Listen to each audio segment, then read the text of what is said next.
Hey kids, happy National Poetry Month continuing, and it's Tuesday, April 11th. So welcome to Breakfast Poetry Live, and let's just launch right in.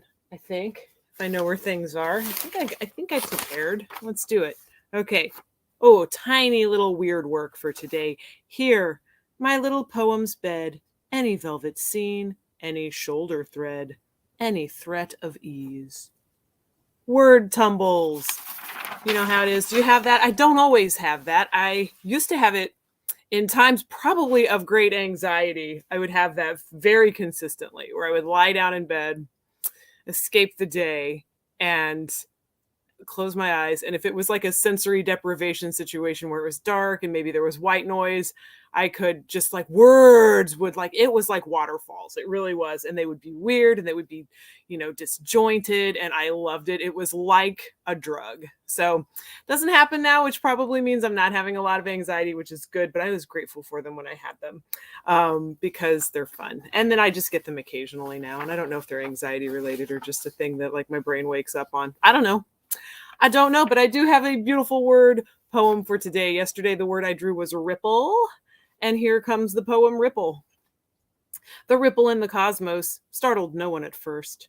The ripple in the dream fluted melodies cursed. A ripple in the night secluded no one. A ripple soldiers on, and it's a slow one. The end. Ripple. Been rhyming a lot lately. I think I'm going to have to get into some like real free verse stuff here in a minute because I don't want to send the message. Well, yeah, the weird works don't necessarily rhyme. They're just word tumbles, right? I was looking at Edna St. Vincent Millay, and I found a really good poem that I found out is in the public domain, and I'm going to read it. And then we're going to talk a little bit about her life. I looked her up on Wikipedia. I had actually read about her before because I have a book somewhere, maybe in here, maybe right behind me, I found it. In like the best bookstore in Denton, Texas. It's not the best bookstore in Denton, Texas. It's like the best bookstore that I've probably ever been to. I've never been to Powell's. I know everyone's going Powell's, but this place, please. It was an opera house built in 1901. And then it was turned into I have the day off. I'm just going to tell some stories that I've probably already told on Poetry Lives before, but maybe you're new, right? And sometimes we have those cherished family members that tell the same stories over and over. And we're like, oh, grandpa. So that's just me. I'm your grandpa right now. All right. Anywho, Opera House 1901, turned bookstore called Recycled Books and Records or something like that. And Courthouse Square, Denton, Texas. The courthouse in Denton, Texas is awesomely bizarre. It's just all kinds of stones jammed in and making this really bizarre sort of anciently, but you can't put well, I'm not an architecture expert, of course, so I don't know what they're heralding with that look. I have no idea what they're hearkening back to. So Denton, Texas. Okay, so on the corner, Recycled Books and Records, 1901, Opera House. Beautifully organized and maintained as a bookstore and record store. The fiction section is up some stairs on like what probably was a balcony. I mean, that makes sense. It was probably a balcony. And the poetry is also up there. And the poetry, there was the biggest poetry section I've ever seen in any store ever. And it makes me so happy to go there. And I used to go there and sometimes I go by myself in the middle of the day and just be like, I'm just going to sit in the poetry section and just soak in the calm, soak in the beautiful and the wonderful, and found so many things there. One thing I did find was the Edna St. Vincent Millay in Greenwich Village book that I've read parts of and found out that she was a wild poet, which is, that happens. And very interesting, but also sometimes scornful toward like maybe suitors and such like that. But anyway, beside the point, I want to tell the story about when I was up in the fiction/poetry balcony of Recycled Books and Records. And I'd had these little thoughts about my son at the time, who was about 10 or 11. 10, he was about 10. And we would go in there and he was like, I don't like that bookstore, Mom. It makes me feel sad. And I was like, what? Whose child are you that a bookstore makes you feel sad? I don't understand. And but anyway, I would make him go because we were homeschooling and it was a wonderful bookstore. And Denton, Texas was like a 15-minute drive. I couldn't, he was not he was not into being left behind at that stage in his life. He loves it now, of course. He's 17. But anyhow, I was there one day starting to think, I wonder why the bookstore makes him sad. And I was in the fiction section one night when we were all there, the whole family. And I was sitting in between two aisles on the floor looking at some books. And a ghost tour came by, just like on the other side of the bookcase in front of me. And the woman, who was wonderfully, theatrical, was talking about her friend who was a like sort of a sensitive, and how he had called her from that very spot one time and said, I just had the most profound feeling of sadness. And I was like, oh shit, my kid sees ghosts. I'm sorry that I swore. I was like, what do I do with that? Oh no.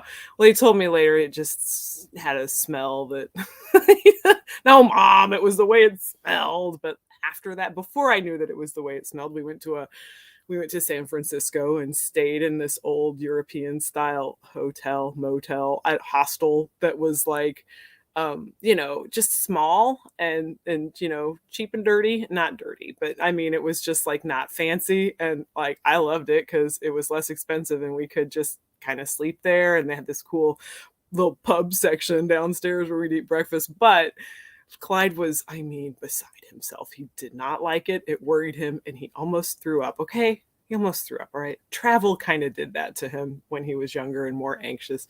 But I just was like, are there ghosts here? Anyway, turns out no. He's just had a lot of anxiety, as many of us do. So I'm not saying he got it from me, but word falls, right? Okay, so hopefully, well, he's got a lot of art falls and word falls, if you want to say like how he just gushes with inspiration. So hopefully he's sending it in that direction now. Let me read The Dream by Edna St. Vincent Millay in the public domain. Love, if I weep, it will not matter, and if you laugh, I shall not care. Foolish am I to think about it, but it is good to feel you there. Love, in my sleep I dreamed of waking, white and awful. The moonlight reached over the floor, and somewhere there was a shutter loose. It screeched, swung in the wind, and no wind blowing. I was afraid, and turned to you, put out my hand to you for comfort, and you were gone, cold, cold as dew. Under my hand the moonlight lay. Love, if you laugh, I shall not care, but if I weep, it will not matter. Ah, it is good to feel you there. The poem on the next page is called Indifference, but love and indifference, right? Hey, they are opposites, I would say. So, Edna St. Vincent Millay. Let's talk a little bit about her. I'm going to like switch screens so that I can't see myself and make weird faces. But I was looking at her Wikipedia and I love this. Okay. Millay entered Vassar College in 1913, age 21, later than typical. She kind of described it as a hellhole. I have to find the place where it's, oh, here it is. Yeah. Okay. She called it a hellhole. It became a strain to her due to its strict nature. Before she attended the college, Millay had a liberal home life that included smoking, drinking, playing gin rummy, and flirting with men. Vassar, on the other hand, expected its students to be refined and live according to their status as young ladies. So, Edna struggled at Vassar, moved to Greenwich Village after graduation in 1917. And she was openly bisexual, had a lot of passing relationships, and some that she maintained.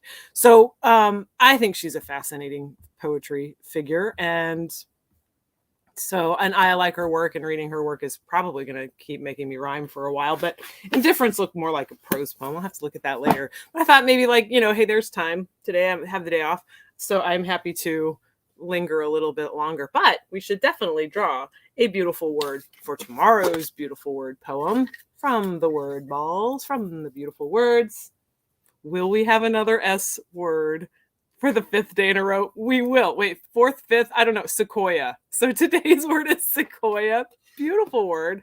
Starts with S. I'm going to try and name them all. For the past 5 days, I think we had sumptuous, surreptitious, solitude.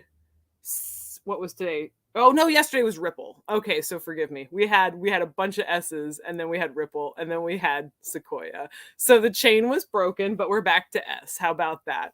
Sequoia. It is a lovely word. I have to dig into that. Like when I did the word sanguine, I dug into that a lot, and there was this whole web of The 4 seasons, the 4 elements, the 4 humors, the 4, like, the fluids in the body that in the ancient times they were like, this determines everything. If you've got too much black bile, you're just going to be depressed, and stuff like that.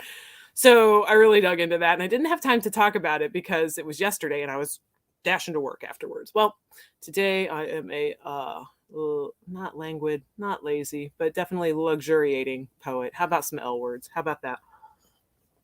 And here's my Bigfoot cup with blue lipstick on it.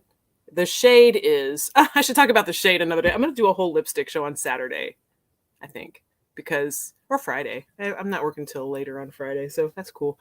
All right. Don't let me forget. Okay. So we've got Sequoia for tomorrow. Let us draw. Wrong can. Let us draw for the hats on the back of the Swiss Rolls box. Poetry hat.